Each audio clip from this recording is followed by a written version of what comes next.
All right. So today, in the social meditation facilitator training, I'd like to talk a bit about the setup phase of this practice. And the setup phase is one of the three basic phases that we move through every time we practice this form of social out loud meditation. The setup phase is where, as a facilitator, we share the instructions for the practice. It's a place where we share kind of where the practice came from. We attribute its source. We demonstrate the practice. We find some way to actually show what it looks like in actual practice. We detail out the specific expectations and the specific form of the practice. So how long we're going to be practicing, with what number of people, are we going to be in small groups, are we going to be doing it all together? We share the details of the practice. In the setup phase, as a facilitator, this is also where we invite people to participate as a witness, as a silent observer in the practice.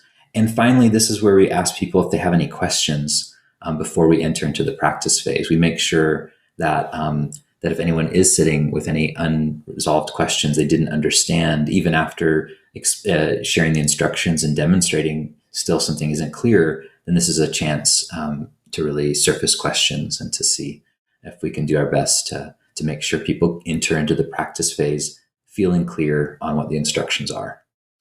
So the setup phase. And I wanted to talk a little bit more about each kind of these domains and these each of these things that are useful to cover. The first being the instructions. So this to me is one of the core purposes of a facilitator, is to explain the instructions. In social meditation, the idea is we're explaining the instructions, not enforcing them. And because we're not in the role of an enforcer, rather as an explainer, then it's really up to us to do our best to explain them clearly. That's going to give the best chance for the practice to work as designed. And so in the instruction phase, which is really kind of, I think, where everything begins in the setup, we at the very minimum want to share the basic pith instructions. Now, all of the practices we're going to be covering have a basic pith instruction, like a 1-sentence or 2-sentence description of how to do the practice. This is kind of the boiled down version, the essence of the instructions.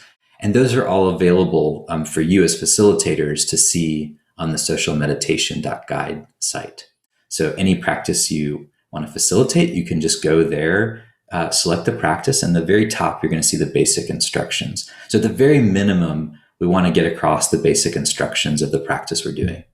That could be literally as simple as just reading the basic instructions, though, if you want to bring more creativity to the role, obviously you could expand on those basic instructions. You could share a bit about your understanding of the basic instructions. You could share anything that helps really to get across these instructions more clearly. As we share the basic instructions and the practice that we're going to be facilitating, it's also important in the way that we've structured this approach, social meditation. It's important to also mention who originally developed the practice that we're sharing. So the reason for this is because we operate using what we call open source Dharma. That is, all of the techniques that this community and that the teachers within it are developing that are a part of our official social meditation guide. All of these techniques are offered freely and openly under a Creative Commons by Attribution 4.0 international license, which is a very specific type of licensing structure that is also known as a free cultural work. And what that means, in essence, is that people can take these instructions, these protocols, and they can share them freely. They don't have to, they're not copyrighted in a traditional sense. They're not proprietary in that sense. People could share them with their friends or family. They could share them even in a setting where they're making money. There's no restrictions on what you can share or where. The only legal restriction here is that we ask you to attribute where they come from. So that's the by attribution. So That's important for this approach, attributing where things come from, acknowledging and honoring the lineage, essentially from a dharmic perspective, you could say. That information is also going to be on the social meditation guide. So any practice you decide to facilitate, you're going to see also that it says created by or by whoever originally designed and developed the method.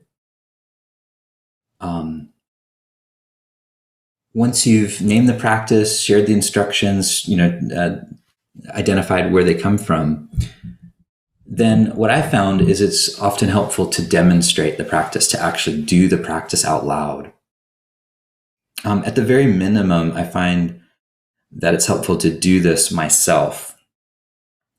And depending on who I'm working with and what the context is, how experienced people are that are there, how many people are there who have, just coming into this for the first time, I may also do a group demonstration to show what it looks like when we do this out loud with each other, whatever the practice is.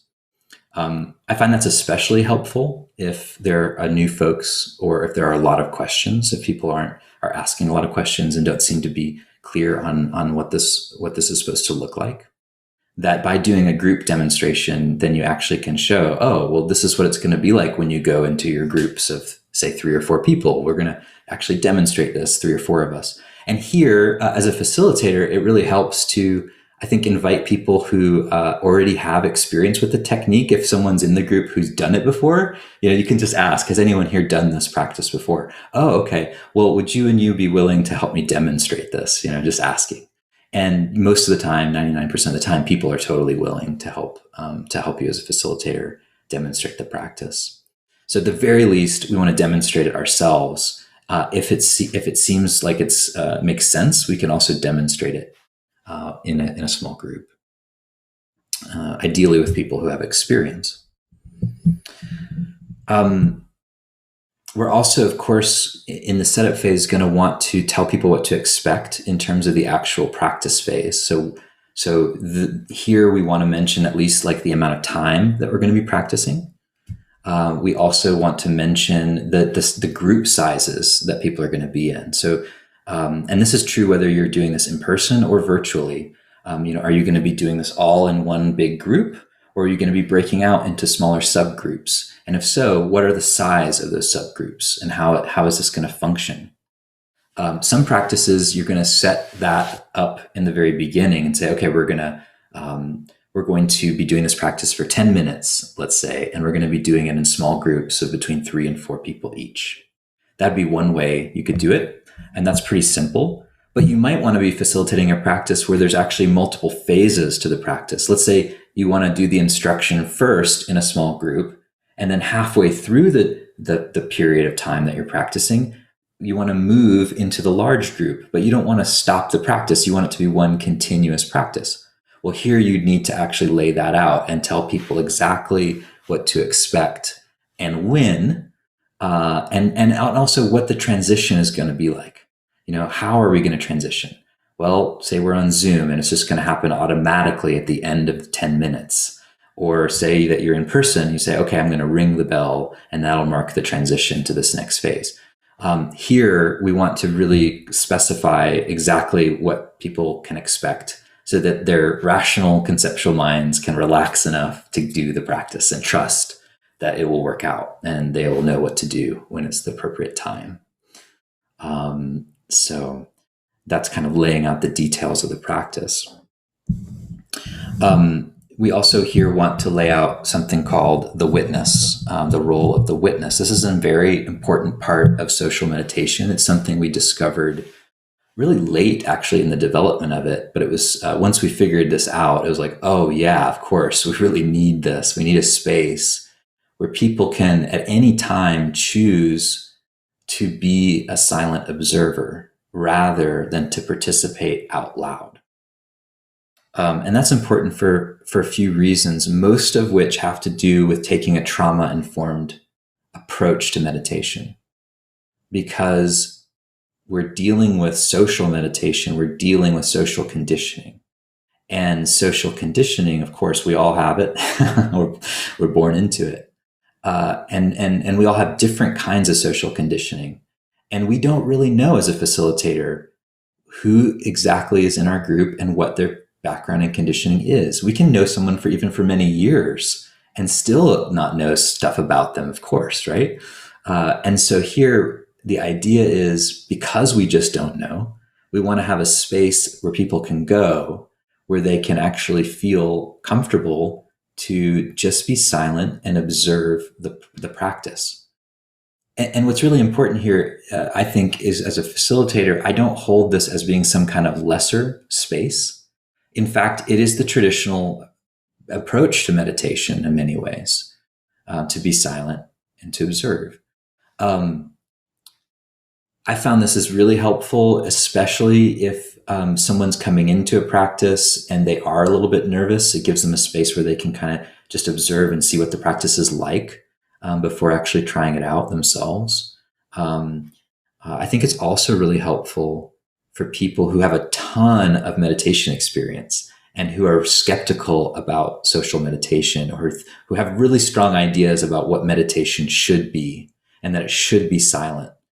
For folks like that, I found the observer, the witness, is a comfortable place to be.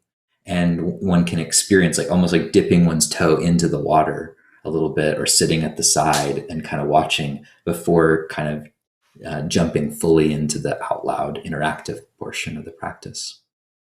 But I don't hold this as being lesser than, in part because by observing and witnessing other people practicing out loud, we also are impacted by their practice. We do feel the social element of the practice, even as a witness, even if it's from a slightly different perspective, maybe a little bit more removed. There's still a way in which we're being influenced by, and even are influencing the people in the practice. So this is why the witness is so important. And really, Kenneth Folk, one of my teachers and friends who developed the social noting approach originally, he's the one that helped me realize that we need the witness role, because I sort of assumed that because he developed social noting, he would be comfortable with any other kind of social meditation. And when I was teaching a retreat with him in person, I started to introduce a bunch of other practices, and he didn't like them. And it made him feel very uncomfortable, actually, some of the practices. And so we kind of worked with that tension. And I said, well, would you be comfortable, like, kind of walking over to the side? We'll have like a row of chairs, and you could sit, and whenever you want, you could be over there and just meditate silently while we do a practice, if it's not something you're drawn to. And he's like, yeah, that'd be great. And then it turned out other people in the retreat, a couple other people, also found that really valuable. So thus the witness was born.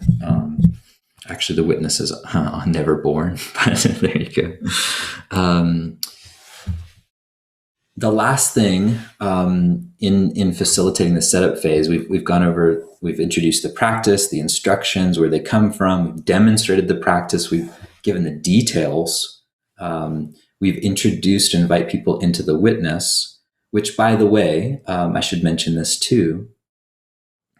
How we introduce the witness will depend in part on the details of the practice.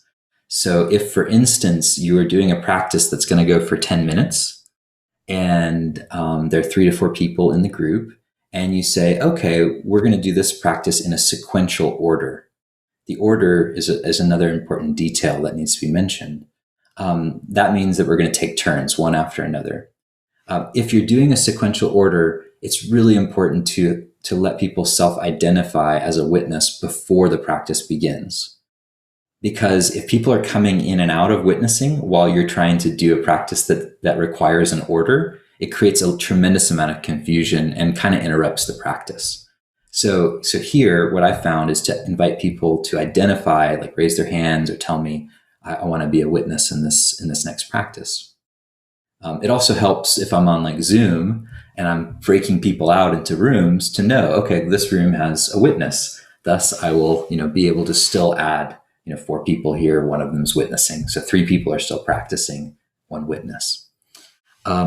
If instead you're working with a practice instruction that is using a spontaneous order, meaning people can do something out loud when they feel moved, then in that case, you can just remind people that if they don't feel moved to note in any given point, then they are actually witnessing, and that they're free to note out loud as they like. They're free to move in and out of the witness role as they like. So it's not required if you're doing a spontaneous practice to identify who's going to witness up front, because people can do that themselves. And they don't have to commit, because that's the whole point of spontaneity. If you're doing a practice that involves both sequential and spontaneous, or you're doing a more complex practice that involves both as part of a larger sequence, it's important to lay that out as well, and to say, okay, would anyone like to be in the role of the witness during this phase where we're going to be doing it in sequence? Okay, great. So the witness is something that usually I found I end up setting up toward the end of the setup phase, just before we're getting ready to go into the practice. Lastly, and this is really, really important, we want to ask if there are any questions about the practice, and maybe even ask multiple times. Are there any questions so far about the instructions or how to do this practice? And the way I phrase it, the reason I frame it this way is I'm not saying, are there any questions about the history and philosophical basis of the practice? I mean, people could ask that still, but the emphasis is on clarity of instruction. Because sometimes people will ask questions because they're nervous, about doing the practice, and that's understandable. But for me as a facilitator, I'm not so worried about that. I'm more concerned about making sure people understand how to do it. If they're nervous, that's part of the social practice, and that's okay. If they're really nervous, they could be a witness, and if that helps them feel a little more comfortable engaging. But really the point here is, are there any questions about the practice itself and how to do it? And I want to make sure before moving on into the practice phase that I've asked that, and there's been no one that's responded with any questions. There's been at least one time where there's just no questions. So I know, okay, I've answered all the questions, and it's time now that we can do the practice, because everyone knows what to expect. They've seen it demonstrated. They know what it's about, where it comes from, and now we can do it. And that is the beginning, really, the entry point into the practice phase.